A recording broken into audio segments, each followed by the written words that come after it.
Good morning, everyone. Firstly, I'd like to echo Alan's sentiments in terms of the gratitude to the PYC team. There's an awful lot of hard work that has gone into getting the company where it is today, and we're very grateful for that. From a formatting standpoint, I will open up for Q&A at the end of the presentation, but I'm also very happy to take questions as we go along. So maybe, Andrew, if we can get a microphone out to members of the audience who wish to engage. If you've got a burning question, please feel free to put your hand up, and we'll send a microphone out to you to field that question. In terms of the objective for today, we are really looking to try and give you a bit more colour in relation to where each of the assets are today, and as Alan alluded to, the future wider ambition as we transition to a commercial stage drug development company over the course of the next 36 months. And so the way that I thought we would do that is by briefly looking back. If you guys cast your minds back to 2 to 3 years ago, we stood here talking to you about the company's objective of putting 3 first-in-class drugs with disease-modifying potential into human trials before the end of 2024. And with the submission of the regulatory documentation to take the third asset, polycystic kidney disease, into clinical development next month, and with the regulatory response that we're expecting in the first quarter of next year, we'll fulfill that ambition.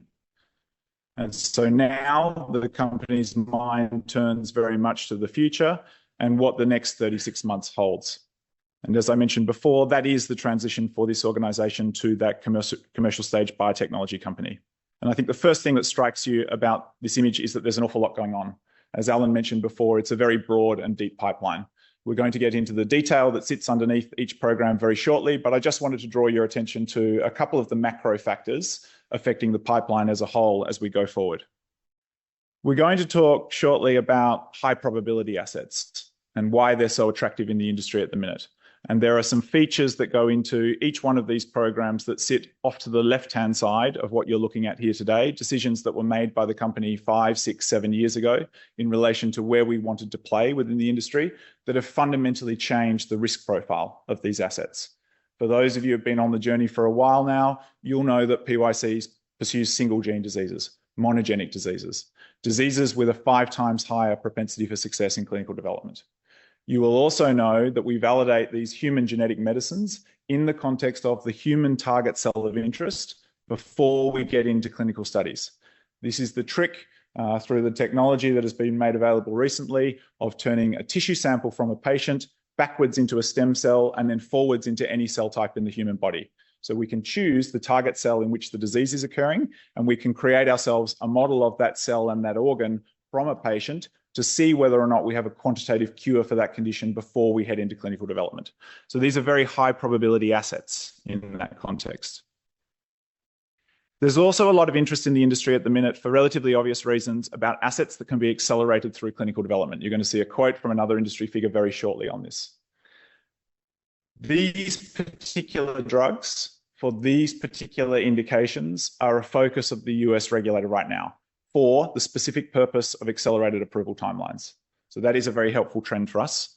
And then I think finally, with respect to the industry and our potential pharmaceutical partners that Alan alluded to, we haven't seen the wave of M&A that everybody was expecting to reignite the industry coming out of the downturn over the past few years.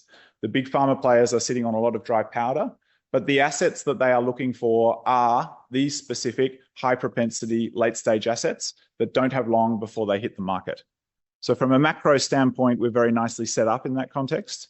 And now what we're going to do is have a look at each one of these assets independently after we've had a look at the big picture vision in relation to how things are likely to unfold for the company right now.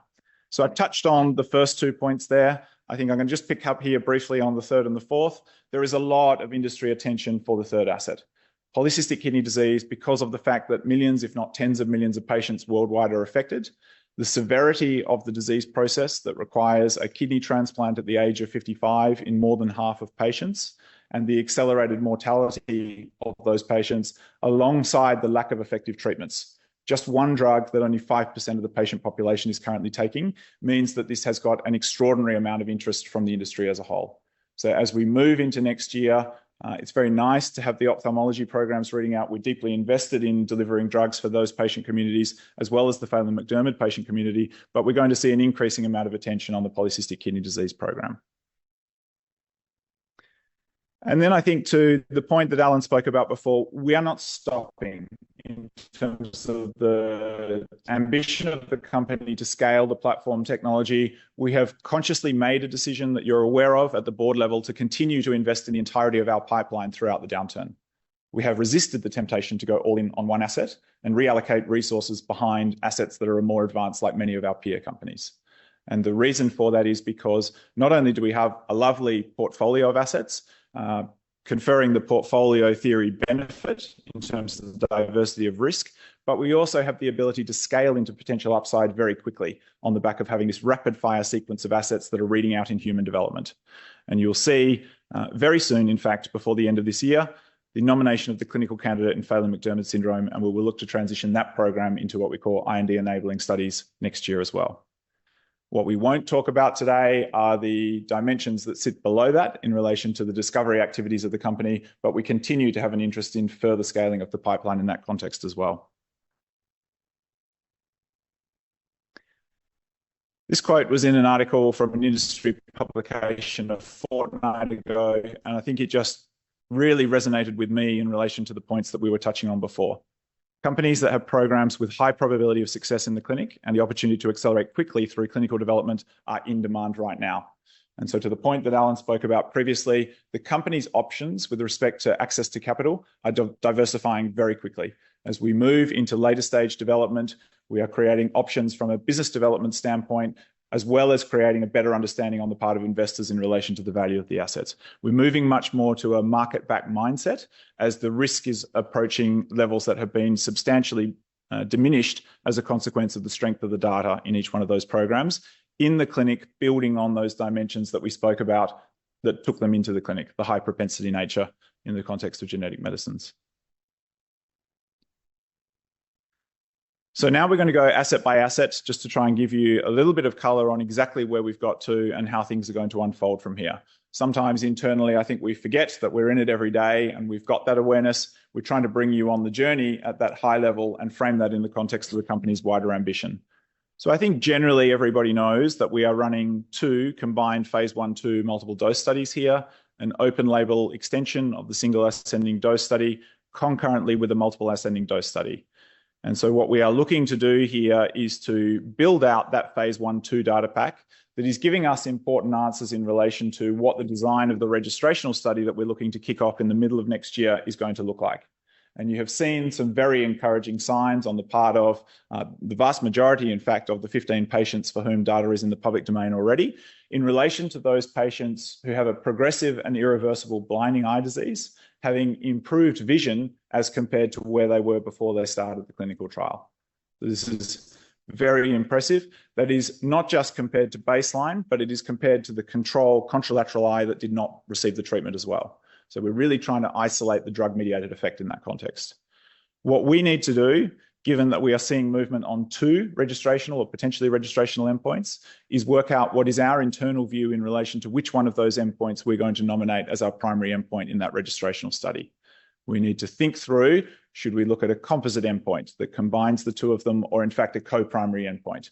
We will need to engage deeply with the clinician community, the KOLs, before using the fast track status to go off and have a conversation with the FDA at the end of the first quarter, start of the second quarter, in relation to what that clinical study design looks like.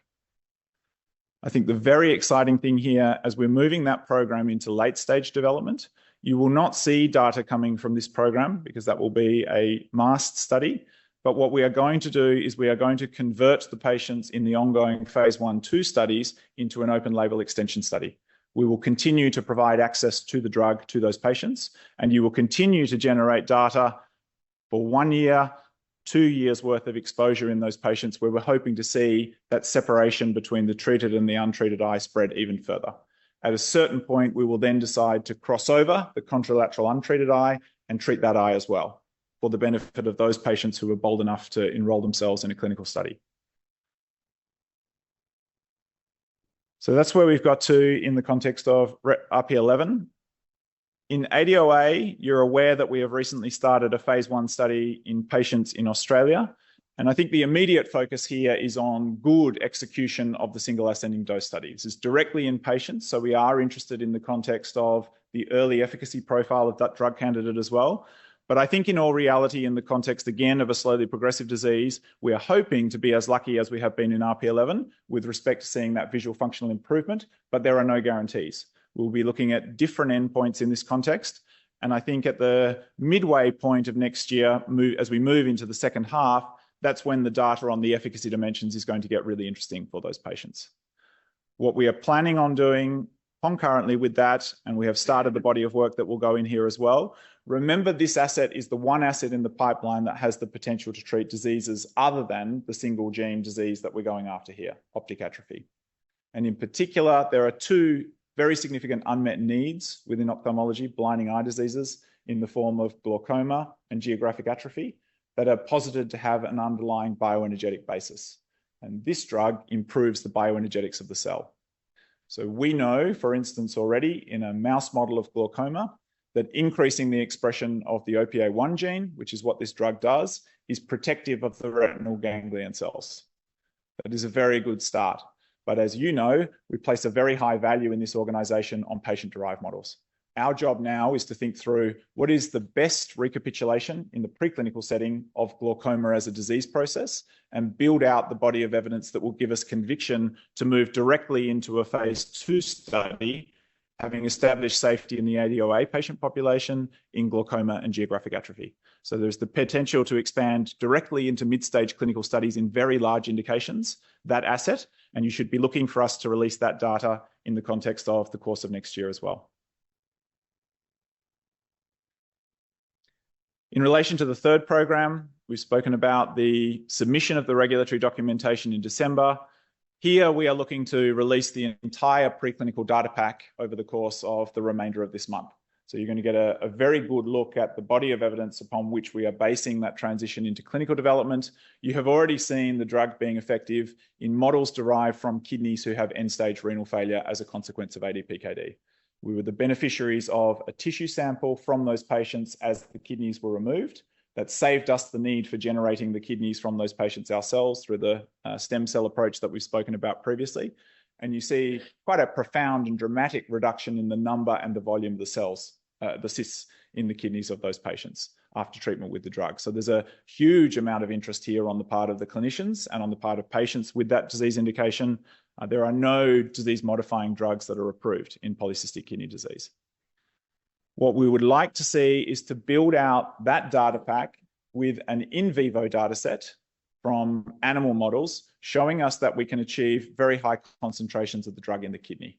That's what you should be looking for in the first instance. So that at a safe and well-tolerated dose in a non-human primate, we can get enough drug, ideally the same amount of drug that was used in the patient-derived model, to engender that reversal or the reduction in the cyst frequency and size in that context, so that we can link across how much drug do we get to the target organ when we administer it intravenously to the effect that we're seeing in the human kidney that's come out of that patient. That becomes a very powerful combination data set in that process. The other dimension, when we have spoken to the interested big pharma companies, fielding the inbound interest in the program and acknowledging that we wish to take this asset in clinical development ourselves, so we're not looking to partner the asset at this point in time, but nonetheless, because of the size of the indication, the extent of the unmet need, there is a lot of interest on the part of potential partners here. The other big question that they have asked us is, can you confirm that you can see biodistribution, or does your drug get to the cyst-forming cells? So they are suggesting that over and above distribution within an unaffected kidney, a kidney that is not affected by polycystic kidney disease, they also wish to see drug trafficking to the cyst-forming cells in that context. And that is a critical piece of data that will come out in the context of that preclinical data pack as well.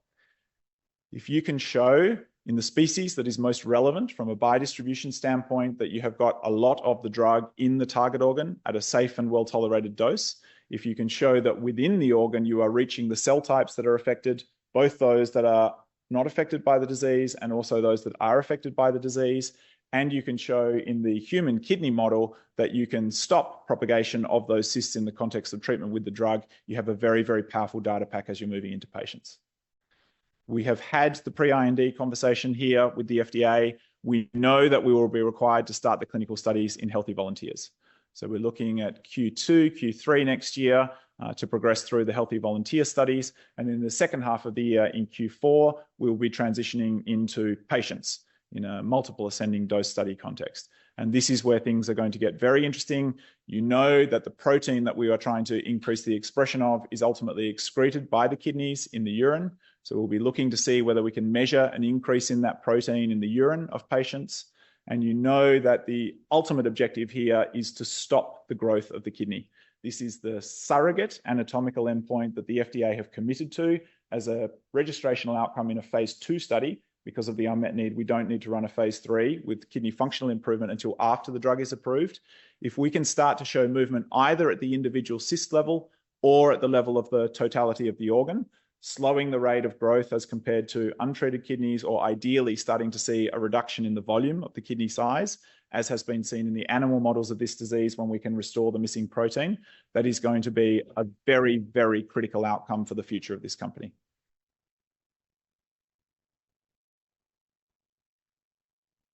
It's a largely overshadowed program at this point, but it's a great shame. There's also a beautiful data set emerging in the context of Phelan-McDermid syndrome. This is a very severe neurodevelopmental disorder where the children are so profoundly affected by the disease that they are nonverbal, don't communicate with their parents. What is driving that is the absence of a scaffolding protein that's sitting in the neurons that enables the neurons to communicate to one another properly. And that scaffolding protein is known as SHANK3.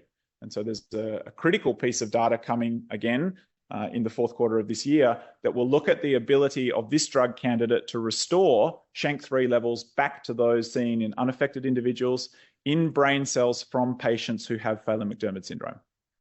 We haven't actually taken brain from these patients. We've taken a tissue sample, reverse differentiated, and then forward differentiated to the brain cells.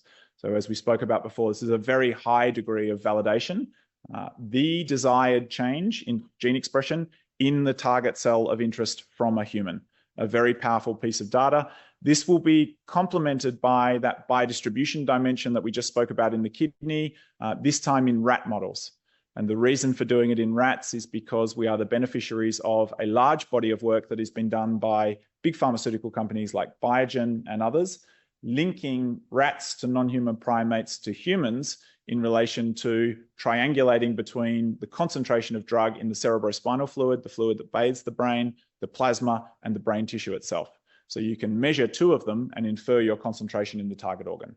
And we can read through from the rat to the non-human primate to the humans. We have a very clear clinical development and commercialization path on the back of that.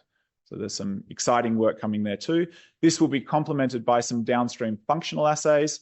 So not satisfied with quantitatively having cured the condition, we will also look to see whether we can improve the function of those neurons. This is ultimately what we want to do to change the lives of the patient with this disease on the two dimensions of the phenotype that are of most interest to them and their families, language and cognition. If we can restore the communication between those neurons by replacing the missing scaffolding protein, this has the potential to have a very profound impact on the lives of these patients. Just like in polycystic kidney disease, in animal models of Phelan-McDermid syndrome, if you address the underlying cause of the disease, you can actually not just stop the disease from progressing, but actually partially ameliorate or reverse the disease phenotype. It's a very exciting prospect for these patients.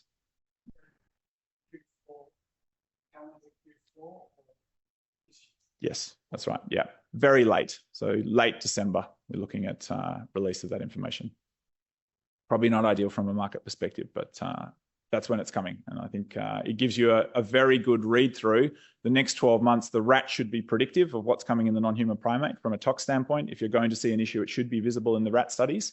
So it gives you very high conviction that you now have that fourth asset with disease modifying potential with a very clear path into the clinic. And the other thing that we should point out here, unlike ophthalmology, where it was always very clear that we were going to have to generate human data ourselves because it's a relatively niche area from a big pharma standpoint until you hit mid-stage, late-stage clinical development, there is a lot of interest in central nervous system drugs from a very early developmental stage, very early. So if we cast our minds forward to the end of next year, it will give you a sense of the scale of the activity and the nature of the change that's going to occur in this organization between now and then. We will be in a late-stage study with a first-in-class drug that addresses the underlying cause of an irreversible and progressive blinding eye disease that robs patients of half of their quality of life. Equally excitingly, you will have an extension study where you're looking at 18, 24 months of data in patients who have received exposure to that drug candidate. We know already that it's safe and well tolerated. We know already that patients' visual function and functional vision is improving after having received single and multiple doses of the drug. The great hope here is that we can continue to see that trajectory diverge. One caveat here, there will be a ceiling effect. For the visual functional improvement that you're seeing, there'll be a limited number of cells in the retina that can be recovered before the effect starts to plateau.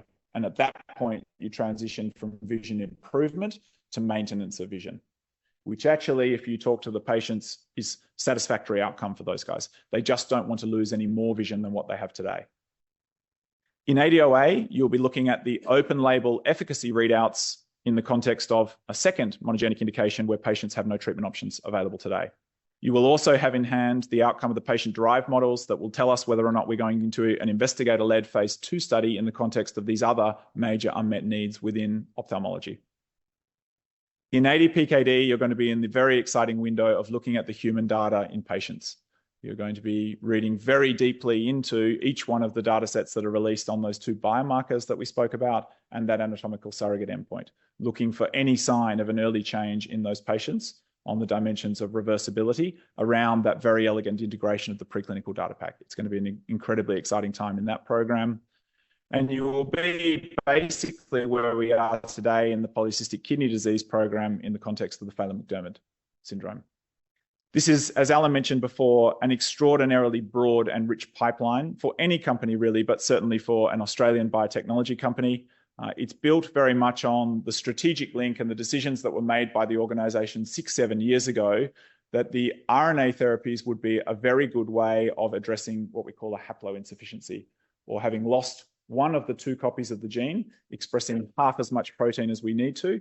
We made a bet that the RNA therapy would be the best way of addressing that indication, and that the reason that patients had no treatment options was that no other modality was capable of rescuing the gene expression that is missing without risking overexpressing the gene, which will also induce a disease phenotype in these patients. You are dosage sensitive to these genes. This was a very good strategic bet by the company. We then further differentiated on the back of understanding that the Achilles heel of the RNA drugs was their delivery profile. So we have sought to overcome that through the use of the non-viral delivery technology that is able to get 100 times as much drug into the target cell as the naked RNA therapy itself. And we are seeing that start to pay benefits already, in not just the safety, but also the efficacy profile of the drug candidates in the clinic. The company is in a very robust position with significant scalability of upside into disease indications that are affecting high single-digit, if not double-digit millions of patients worldwide. So we are in a very good place right now. We will continue to update you on the further discovery efforts in relation to pipeline expansion as they come to hand. But I think you're going to find an increasing focus, just given the scale of the clinical safety, clinical efficacy readouts. These are the currency of the biotechnology industry. So you'll see an enormous focus on the very rich series of readouts that you have that are articulated on this page. And I think, again, plaudits to the team in relation to the quality of execution through this year.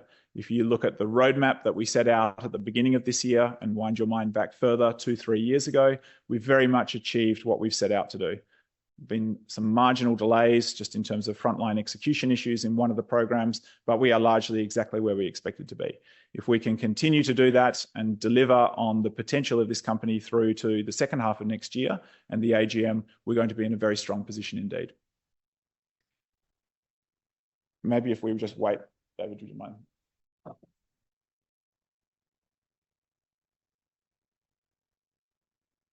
Yeah. Is it possible, you mentioned that the ADOA program could split out into a glaucoma and a geographic atrophy. Is that possible that we could end up with 6 by the end of next year?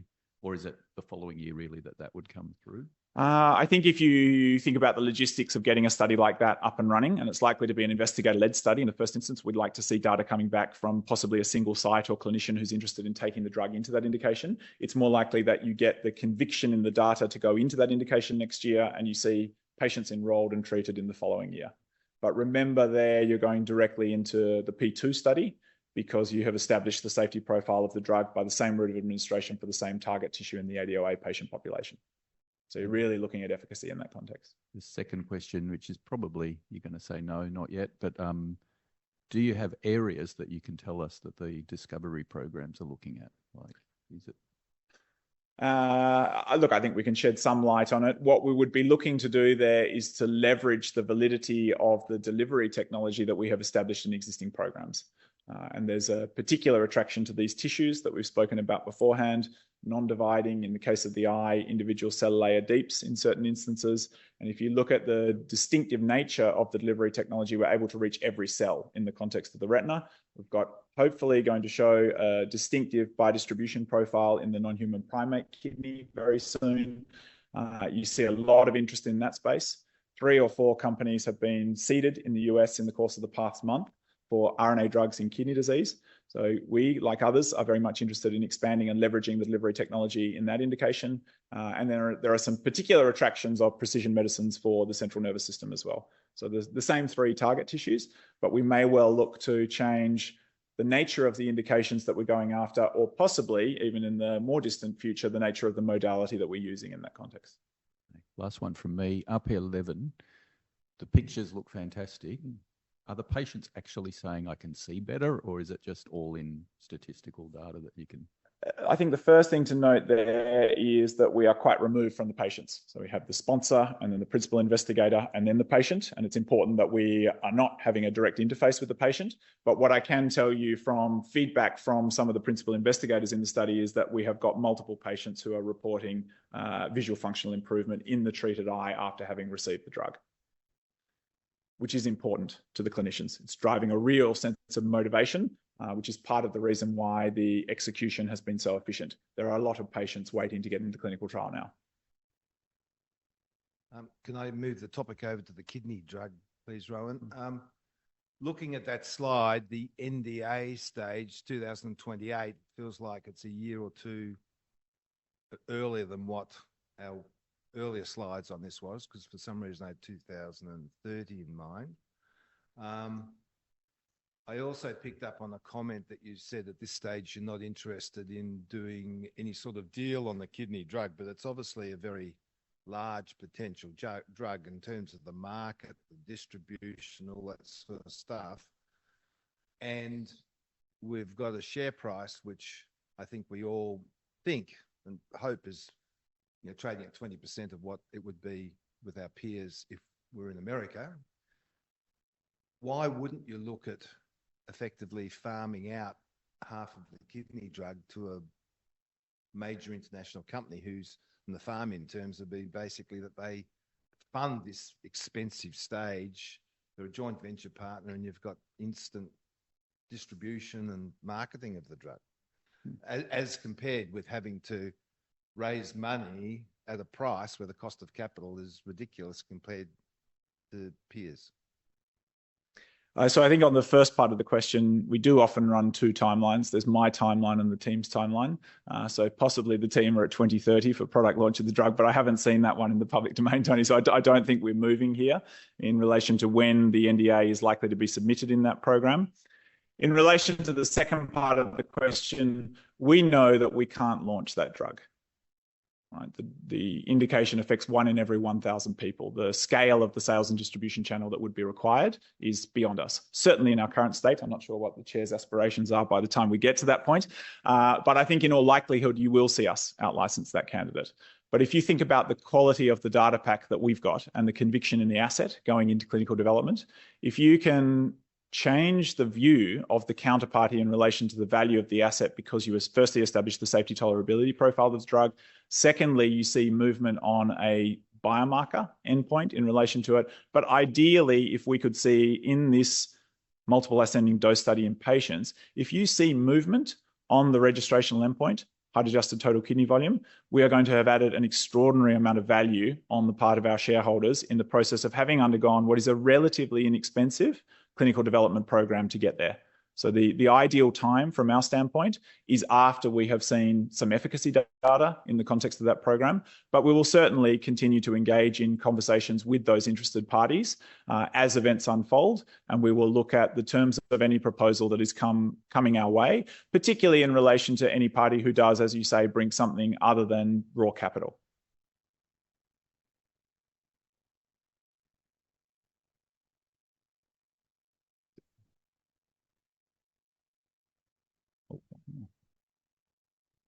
Rohan, just two questions. One, last year you mentioned about the artificial intelligence, the arrangements you had. Can you just give us a bit of an update on where we are with that sort of program?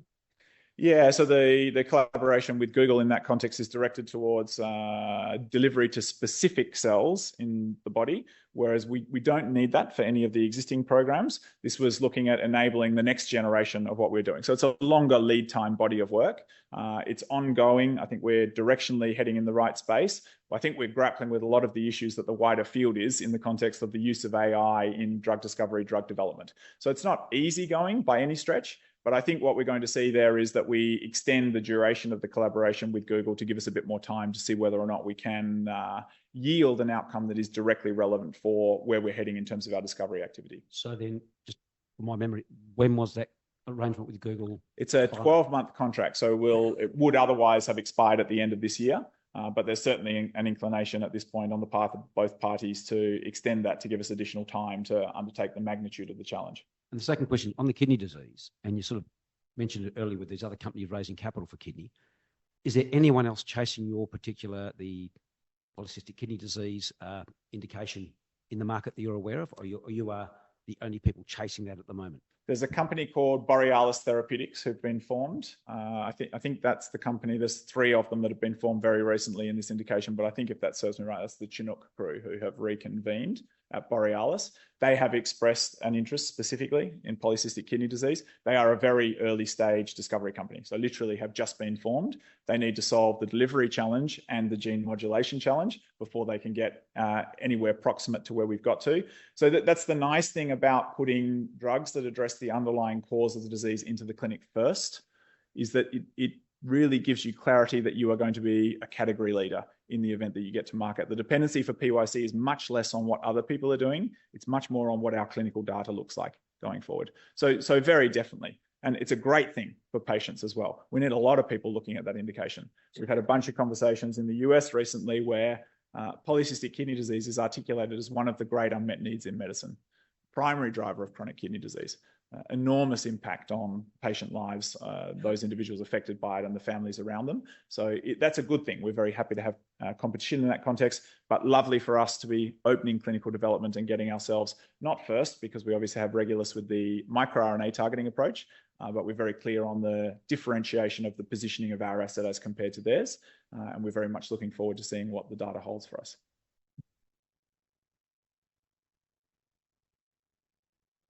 Okay. Thanks very much, everybody. I'll hand back to Alan for... Oh, okay. You're going to read some out, Andrew? Maybe if you can just take them thematically so we don't spend too long. A question around your use of the rare pediatric disease designation going forward. So this one refers to a rare pediatric disease designation that we received for the ADOA program earlier this year. What happens there associated with acquisition of the designation from the FDA is that when we submit our new drug application, there's a commitment on the part of the regulator to shorten the turnaround time. So they usually have up to 10 months. They commit to turning it around within 6. The added benefit is not only do you get an accelerated review of your own drug application, but in the event the drug is approved, you also receive a transferable voucher that can be sold to another company to be used for an accelerated review of any type of drug, even one that doesn't affect an orphan pediatric population. So the question relates to the use of that particular voucher. Firstly, I should say we are going to apply for the same designation in the context of the RP11 asset. So we don't have any need to use it in the context of the more advanced program in the event that the FDA agrees with us and we receive the designation for that program. That will give us 2 vouchers to look at the use of. Phelan-McDermid syndrome is also an indication that affects children. The one indication in the pipeline that doesn't is polycystic kidney disease. So the question there is whether we would look at using the voucher in the context of our own program or pairing it with the program, or looking to sell the assets in the context of approval in those indications. We'll cross that bridge when we come to it. And just a question around org. Are we still conducting R&D in Perth with the scientific staff, and what is the staffing of the US office like? Yeah, so very definitely. I mean, we continue to conduct our drug discovery activities in an enhanced capacity. So we're continuing to grow within the Perth side, looking at those other indications and potentially other modalities that we spoke about through the course of the presentation. In terms of the US organization, we're growing there too. And really the driver here is less about expanding the activities, other than the fact that just the natural progression of the assets deeper into clinical development requires more US expertise. And so we're now moving into the context of a global phase 3 study that is going to have a very specific bias towards the US because we have a large captive RP11 population in that context, but we need more resources to assist in terms of the magnitude of the activity that we've got on foot. Alan mentioned it, alluded to the capital efficiency of the organisation. This is obviously a fantastic thing, but we have many, many balls that we are juggling now, and we need to evolve as an organisation to fulfil the very different nature and scale of the activities that we're currently undertaking as compared to what this year looked like. So we will continue to grow and revisit the design of the organisational structure to ensure we are stage appropriate. That's it? Okay, perfect. Thank you.